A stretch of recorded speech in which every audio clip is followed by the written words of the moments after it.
دنیا کی ہر چیز کی کوئی نہ کوئی قیمت ہوتی ہے. وقت، جگہ اور مارکیٹ اس کی قیمت لگاتے ہیں، لیکن انسان دنیا کی وہ واحد چیز ہے جو اپنی قیمت خود لگاتا ہے، جو اپنی قیمت خود بناتا ہے. انسان سمجھتا ہے کہ شاید وہ قیمتی ہے، شاید دنیا اس کی قیمت دے گی، لیکن یاد رکھنا کہ قیمت جب بھی لگتی ہے تو انسان کی صلاحیت کی لگتی ہے، انسان کی قابلیت کی لگتی ہے، انسان کے کام کی قیمت لگتی ہے.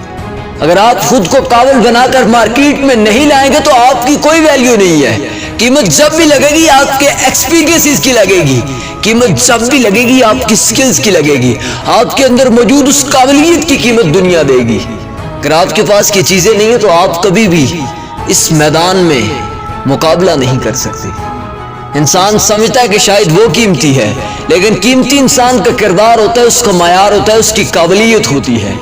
ہاں ایک بات یاد رکھنا کہ شاید دنیا یہ سوچ رہی ہے کہ اس کے پاس سکلز ہوں گی، اس کے پاس ایکسپیرینسز ہوں گے تو وہ مارکیٹ میں آ کر چھا جائے گی، لیکن یاد رکھنا کہ جو سکلز اور ایکسپیرینسز کے ساتھ ساتھ کردار اور معیار کی چیزوں پر پورا اترتا ہے دنیا اس کی قیمت دیتی ہے. اگر آپ کے پاس ایک سوچ، ایک نظریہ، ایک کردار، ایک اخلاق ہے تو پھر دنیا آپ کی قیمت دے گی، کیونکہ ایکسپیرینسز اور سکلز والے اس دنیا میں لاکھوں کروڑوں پھر رہے ہیں جن کے پاس کچھ بھی نہیں ہے. شاید وہ سمجھ رہے تھے کہ دنیا ہماری قیمت دے گی، ہمارے سکلز کی قیمت دے گی، ہمارے ایکسپیرینسز کی قیمت دے گی، لیکن کمپنی اور دنیا جب بھی کسی انسان کو ہائر کرتے ہیں تو سکلز اور ایکسپیرینسز کے ساتھ ساتھ اس کے کردار، اس کے معیار، اس کے نظریے، اس کی سوچ کو سب سے زیادہ پرکھتے ہیں.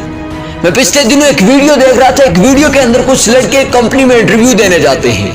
جب انٹرویو دینے جاتے ہیں تو اسی اسنا میں ایک لڑکا کہتا ہے یار تمہاری باری بعد میں ہے، تم اپنی ٹائی کچھ دیر کے لیے مجھے دو، میں اندر لگا کے چلا جاؤں، واپسی پر میں آ کر تمہیں دے دوں گا.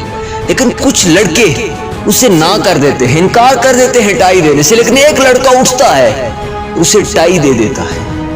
کچھ دیر کے بعد جب رزلٹ نکلتے ہیں تو پتہ چلتا ہے جس لڑکے نے ٹائی دی تھی وہ ہائر کر لیا گیا ہے، کمپنی نے اسے ہائر کر لیا ہے. جب حقیقت کھلتی ہے تو پتہ یہ چلتا ہے کہ جو لڑکا ٹائی مانگ رہا تھا وہی لڑکا اس کمپنی کا باس تھا.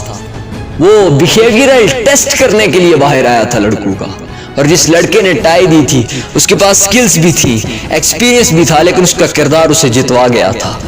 اس کا کردار اس کی سلیکشن کا سب سے بڑا سبب بن گیا تھا. باقی سب کے پاس سکلز تھی، ایکسپیرینسز تھے، ڈگریز تھی، لیکن ان کردار کی کمی کی وجہ سے وہ آج وہاں پر فیل ہو چکے تھے. اگر آپ سکلی ہیں، ایکسپیرینسیبل ہیں تو یاد رکھنا کہ اپنے اندر کردار اور معیار بھی پیدا کرنا، یہی چیزیں تمہاری قیمت بھی بڑھائیں گی.